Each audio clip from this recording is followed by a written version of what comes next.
What we're really looking at is slowing the pace of runoff. We're looking at what would be a good time and what would be a good structure. And, fairly soon is words that we use to mean fairly soon. At the May 1st FOMC meeting, Fed Chair Jay Powell announced a modest change to the Fed's quantitative tightening policy. He said that the Fed will change the amount of bonds they allow to roll off from $35 billion a month to $25 billion.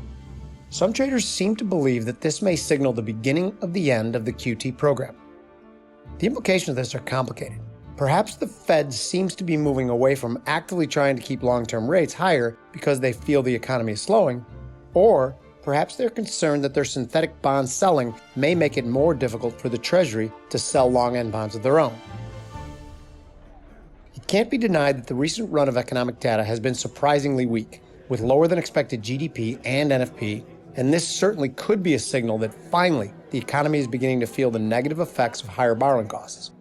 Of course, the release of the next CPI report on May 15th could throw a wrench in any Fed plans to move toward easier policy.